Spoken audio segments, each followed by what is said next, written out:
The universe of artificial intelligence recently witnessed a significant event. OpenAI unveiled its latest creation, the much-anticipated GPT-5. This new model was supposed to be a leap forward. It promised better reasoning and greater accuracy. Yet, its arrival was not met with the universal celebration that one might expect. Instead, a wave of discontent rippled through its community of users.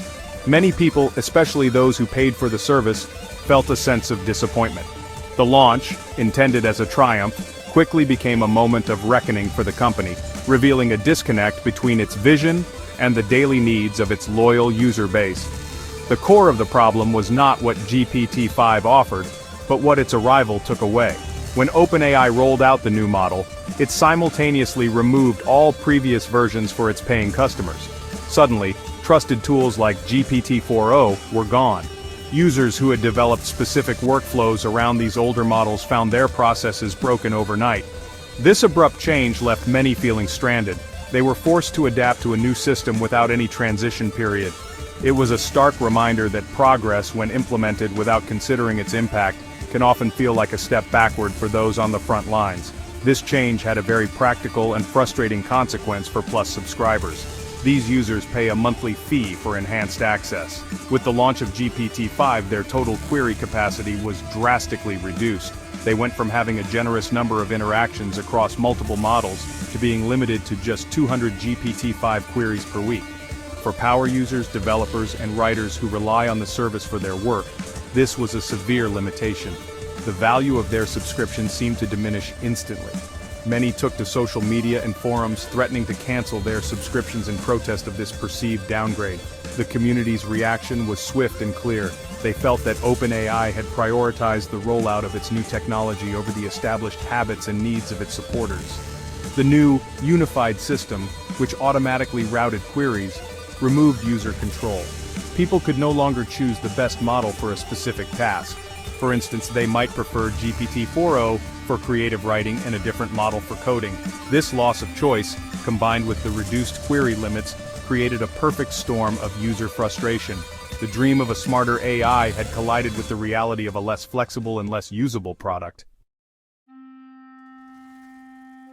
Faced with a growing chorus of complaints, OpenAI and its CEO Sam Altman had to act quickly.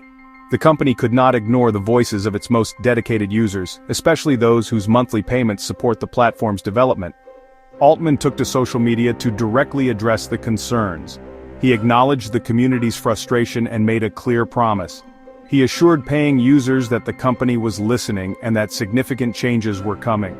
This direct communication was a crucial first step in calming the storm and showing users that their feedback was being taken seriously and valued by the company's leadership. The most important promise was a commitment to increasing the resources available to paying users.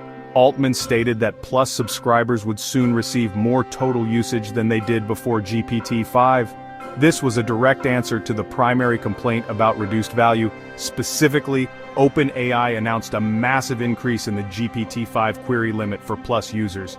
The initial cap of 200 queries per week was set to be raised to an impressive 3,000 queries per week. This change aimed to restore and even exceed the capacity that power users had come to expect, ensuring they had the computational power they needed. In another significant move to appease its user base, OpenAI brought back a familiar face.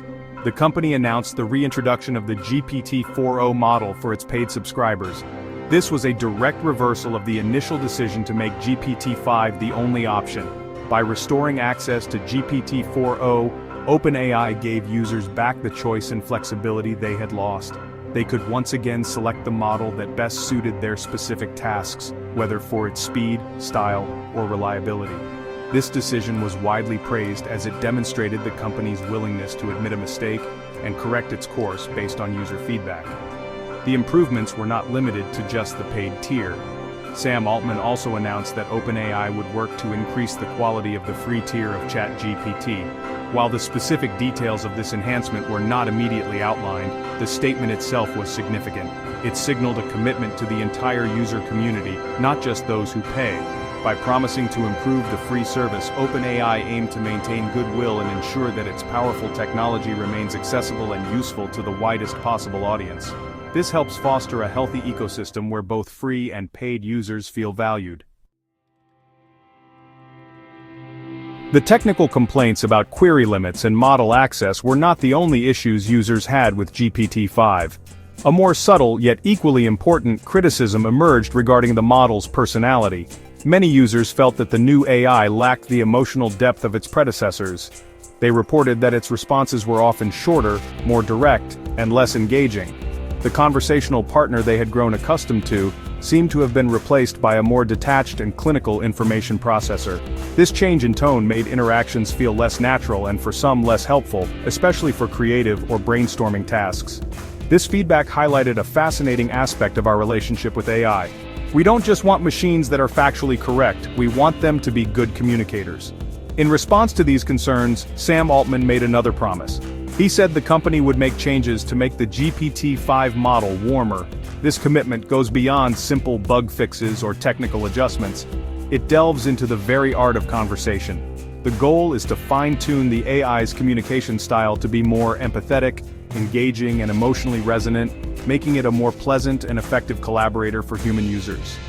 The challenge lies in programming something as nuanced as warmth or emotional connection. It isn't a simple matter of adding more data. It requires a deep understanding of human language, context, and the subtle cues that make a conversation feel genuine. OpenAI's engineers are tasked with tweaking the model's underlying parameters to encourage longer, more thoughtful, and less robotic responses. This work is at the frontier of AI development, exploring how to build machines that don't just process information, but can interact with us in a way that feels more human and less artificial. To give users more direct control over this aspect of the AI, OpenAI introduced a new feature for paying customers: customizable personalities. 4 new personalities were made available: Media Group, selection of personality icons on screen; User choosing avatar or profile added stock, edit distribute _equally; Cynic, Robot, Listener, and Nerd. This allows users to shape the AI's tone and style to better suit their preferences or the specific task at hand.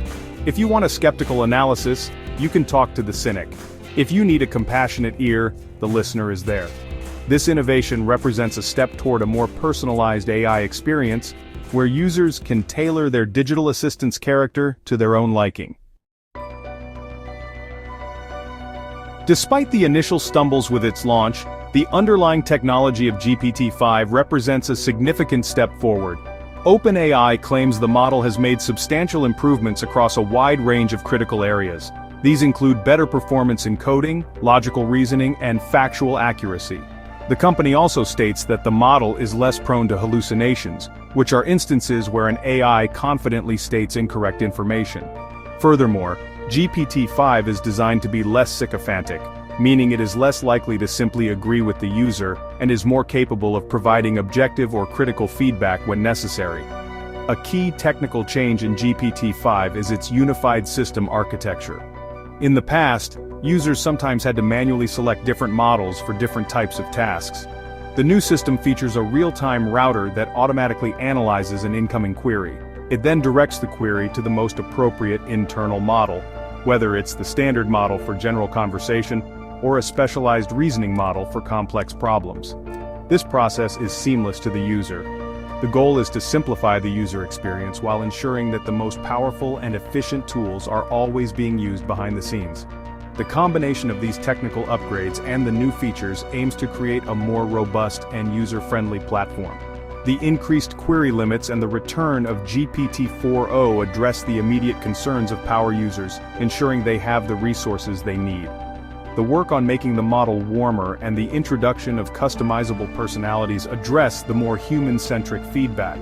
These changes show a dual focus, enhancing the raw power and capability of the AI, while also refining its ability to interact with people in a more natural and personalized way.